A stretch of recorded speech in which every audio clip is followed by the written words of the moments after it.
back. James Harden right on target. Bang, bang, George Niang to Paul Reed from Tyrese Maxey. Joel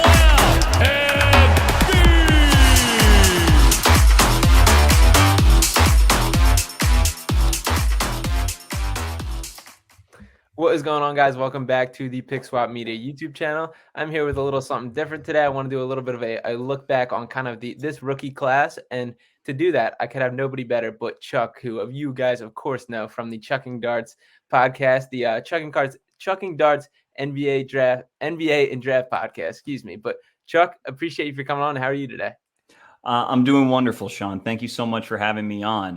It's very gracious of you to extend the invite. And this topic is so exciting. I love talking about these rookies and this rookie class. There's so many, not only just different kinds of guys performing well, which is great, but to me, they've allowed me to think about team building in lots of unique ways. Because the book on this class, at least to me, was how many different kinds of wing-sized players that were in it. It was sort of a culmination a little bit of all of the wings that have been coming into the league for the last 10 years. And now you got this class with a bunch of different kinds of them who all have a lot of different sorts of strengths. And so it made you think, or it's made me think very hard about how you want to build a team, what sort of wings you want where. And for that reason, I've had a blast watching him. Can't wait to talk about him. We'll kick it right off, starting at the top with number 1 overall pick, Paolo Banchero.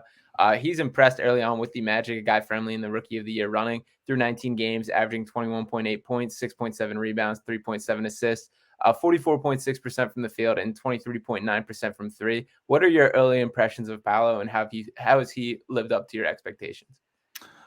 He has surpassed my expectations is the short version. Because he has looked and moved better athletically than I thought he was going to. I am probably, among analysts, to call myself an analyst, among the lowest on Paolo, and I still really liked him. I had him 4th and in a top tier of 4, I had Jabari, Chet, Ivy, and Paolo. But one of the reasons I was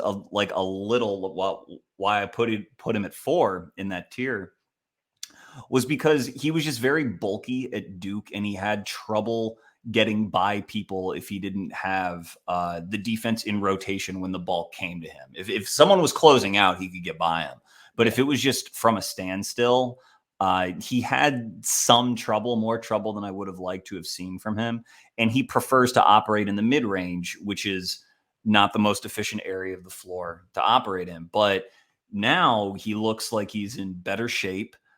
He's attacking the rim with this increased space a little bit more, and he is taking advantage of what I think is some pretty good play calling on the part of the Magic to get him downhill. I still think he struggles a bit when they want him to sort of bail them out, or if they want him to run a pick and roll and have the offense really start with him. But if as a second side guy, as someone who can capitalize on what the offense has started, I think he's impressed a lot, particularly in his ability to draw free throws.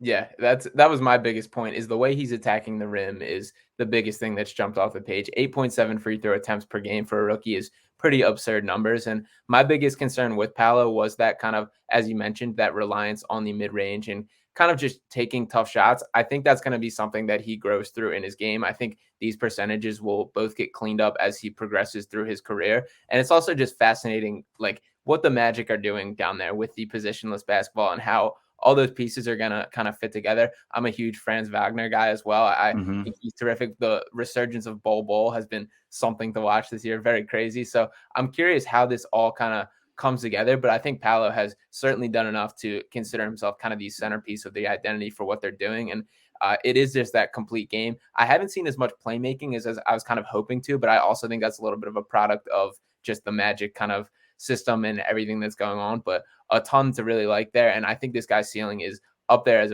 a true star in this league. So yes, I'll say that his ceiling is there as a star. But like, what do you consider a star? Do you consider a star someone who makes like multiple All-Star games? Like, because I think of like stars as kind of like second team All NBA, Okay. maybe just All NBA.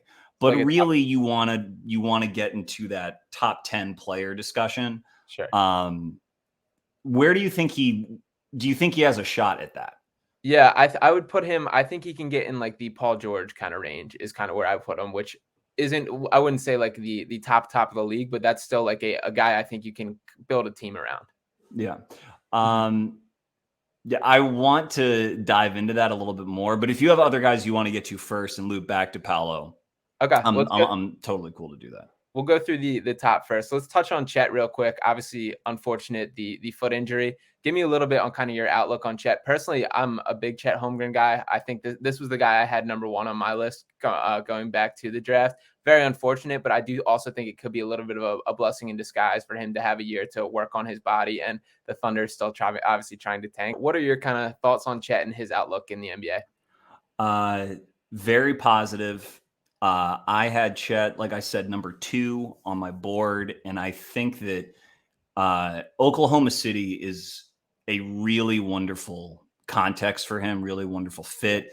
If you've watched them this year, they've built on something they'd really been starting the last couple of years, where they have a better defense than you think, and now it's showing because they are a sub 500 team, but like competitive night in and night out.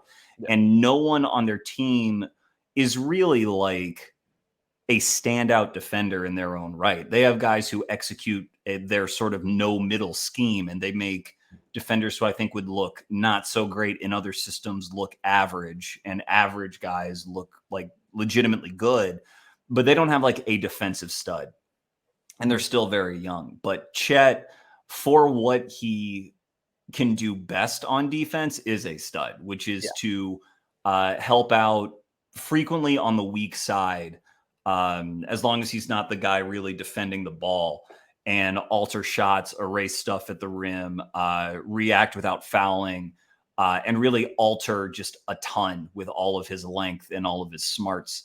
And on offense, like Chet can really, really, really shoot.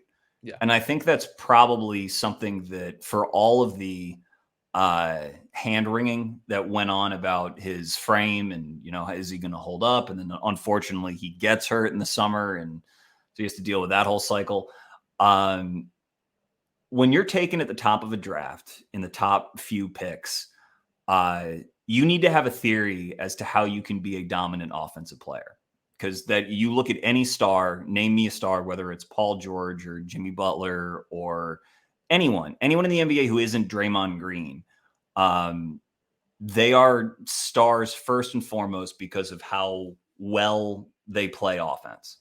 And so with Chet, his theory is that he has this incredible touch from 15 feet and in, that he can extend out to three, not as necessarily like a high volume 3-point shooter, because he's not like the twitchiest guy in terms of a quick release, but you can run a bunch of stuff with him where he gets the ball with a little bit of space, maybe even shooting off movement, which he showed flashes of at Gonzaga. And you can see a way where he could average probably, 18 to 20 a game, maybe like at his peak, if he's really scoring the ball.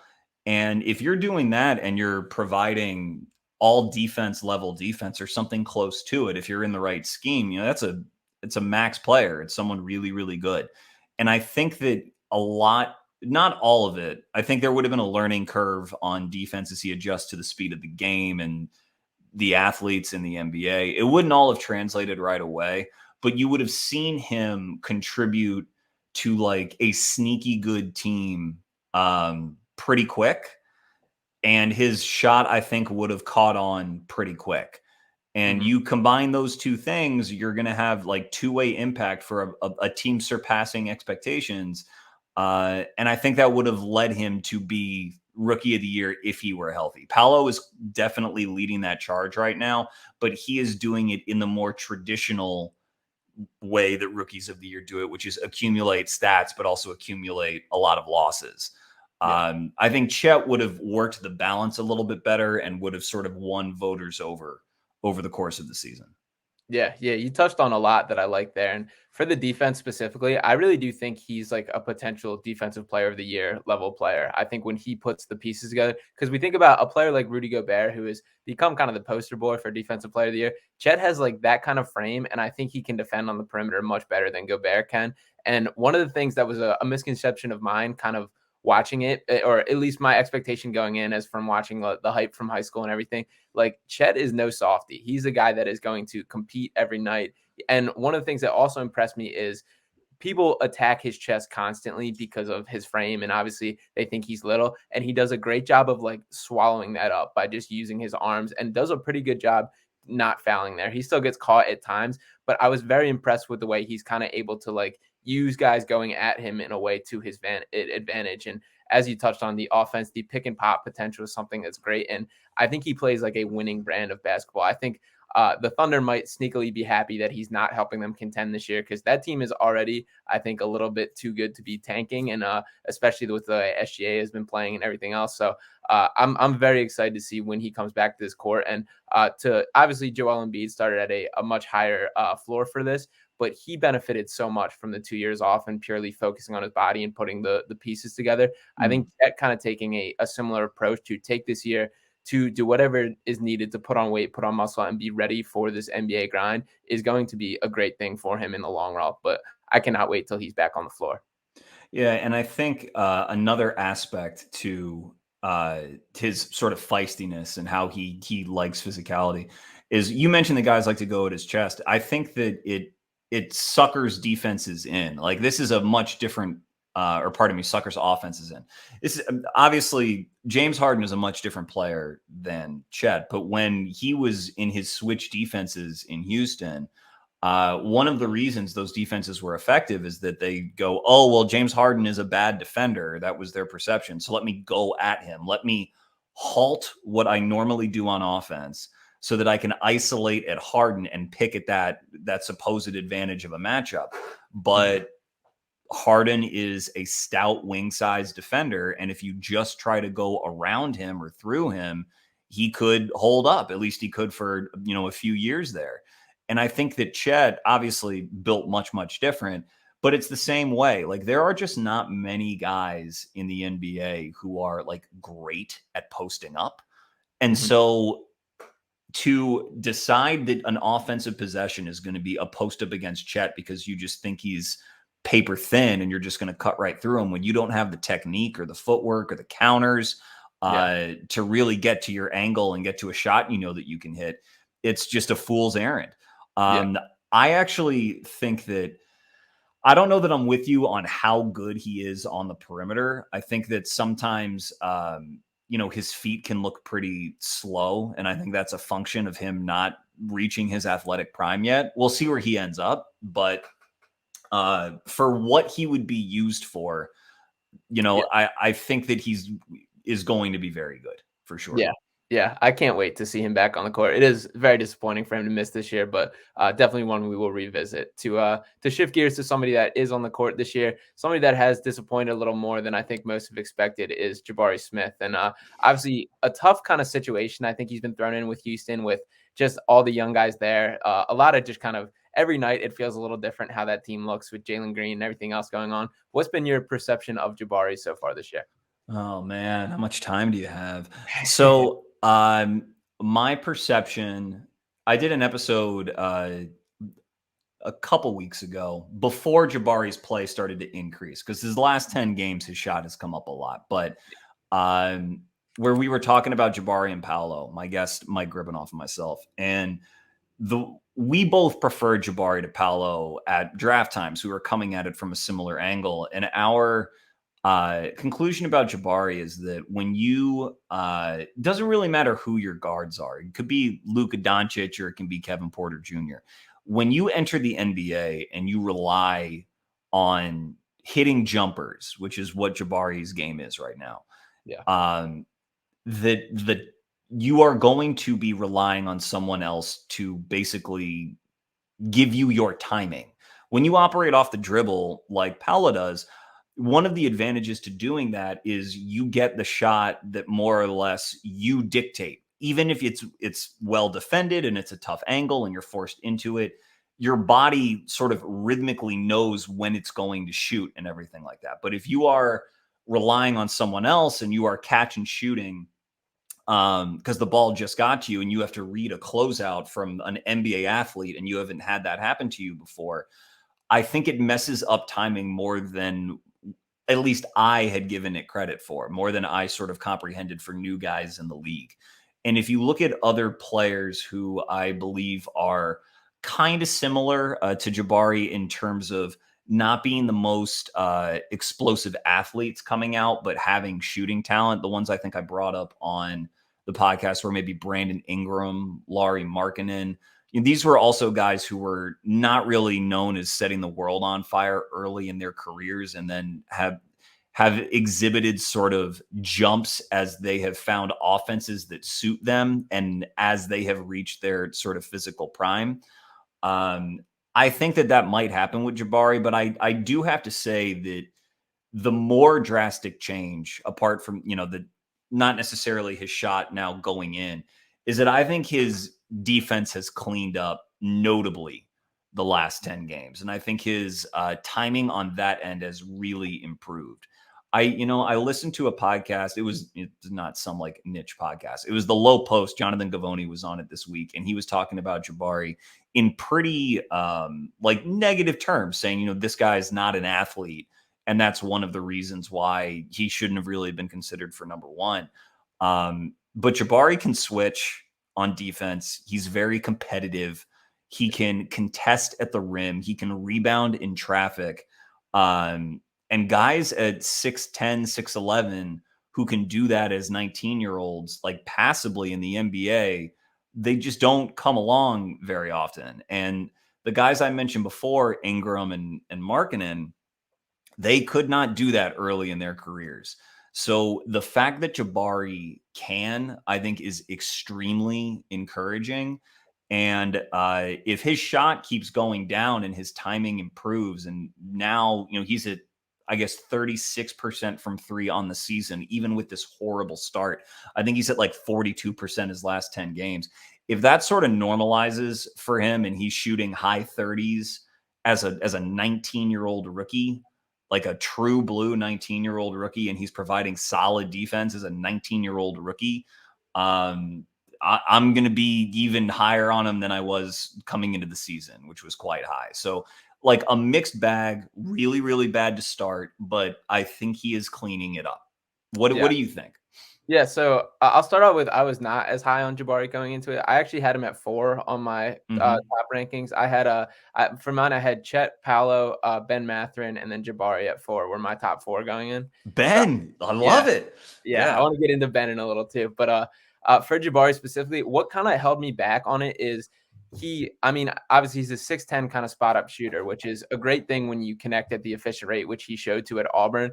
I do think there's the game against Miami in the tournament when he just didn't show up. It still just sticks in my head more than it probably should, and it did all the way up until draft, because that was one where I was just very excited to see him, and it just didn't happen. But I guess what really holds me back is I just don't see the ceiling necessarily as high, because I don't see him ever kind of adding that off the dribble game. I think he's going to be a 6'10" spot up shooter, which is a great thing, but it's also a kind of a niche thing. Like the comp that I kind of gave, and this guy's had quite the career. So kind of parts of his career is Kristaps Porzingis, a guy at his best, Kristaps, when he's connecting from three and doing things on the defense, mainly like Nick's version of Kristaps, is kind of the route I saw for Jabari.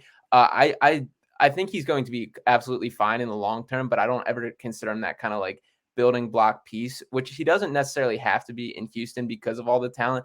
I was actually kind of happy how the draft shook out, that Paolo went 1 to the Magic and Jabari slipped to Houston. I think that's a much better spot for him than it would have been if he did go to Orlando. So I'm happy that's the way it shook out. But I don't know. I still like Jabari. I think the defense is going to be somewhat of the make or break, as well as the shot.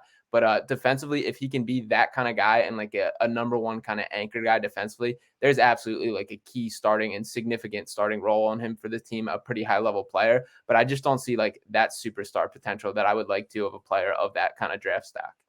Okay, so I'll give you a little counter here. And again, we can move on. Your show. Don't want to bog it down. One of the reasons why I had Jabari at 1 was because the best part of his game, his shooting, I thought was going to eventually be a truly elite level in the NBA relative to his peers. Because again, you go back and you look guys as big as him who shot as well as him as a freshman on that kind of usage. It's a very, very short list. Yeah. And actually, I mean, there was really no one quite as young as him on his volume and usage. Markkanen was close, but it's very, very rare. And he's a better athlete than Larry. Yeah. When you compare him to Paolo, my whole question with Paolo, to me, I don't see him ever being a true like standout defender because I still don't think he moves quite well enough for that. I think that he's going to have a lot of trouble getting over screens that I think Jabari can fight through a little bit more because he's a little lither and moves better laterally. And if you can't get over screens and you can't really play center, and I don't think Paolo really has the defensive chops to play small 5, then you can put your team in its fair share of binds on defense.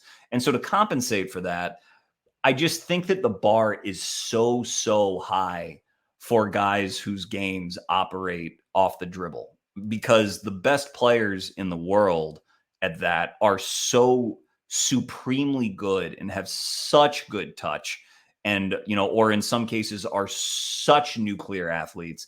And I think that Paolo is probably like, he would get like a B+ from me in a lot of different areas of being an on-ball creator, which is really good, B+, A-, but nothing that struck me as truly, truly elite. Now, if this free throw attraction of his, if that sticks and he really sticks as one of the best players in the league at drawing fouls, then he gives himself a much better chance. But you look at, I mean, LeBron will age out, but just the guys who are offensive engines, Zion, Tatum, Giannis, Embiid, Luka, Booker to an extent. I mean, they're just so athletic and such brilliant shooters and scorers.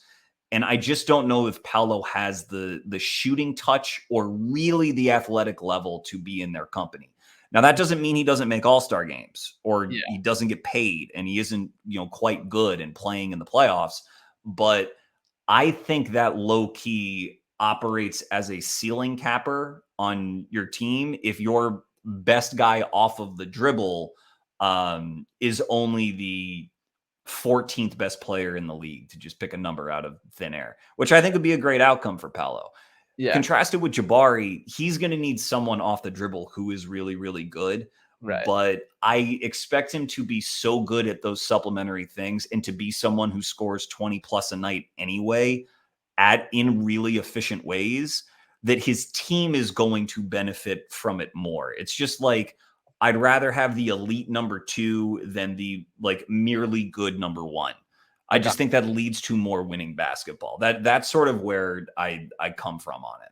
Yeah, no, that makes sense. And I guess my kind of perspective on it is I still think like getting like a guy like Paolo who will take you off the dribble and go to the basket and kind of collapse the defense. To me, that still brings a lot of value and something that I think I like pretty significantly. I like when guys are able to change a picture to force the defense to kind of make decisions or make changes. And that's something that I haven't seen with Jabari. For both these guys, I think and as is basketball for all these guys, but they have to be paired right and have to have the right supplementary pieces, complementary pieces. So it's going to be interesting to see how these guys shape out. I think both of them are fine prospects in the long haul. So it will be interesting to see kind of how their stories navigate.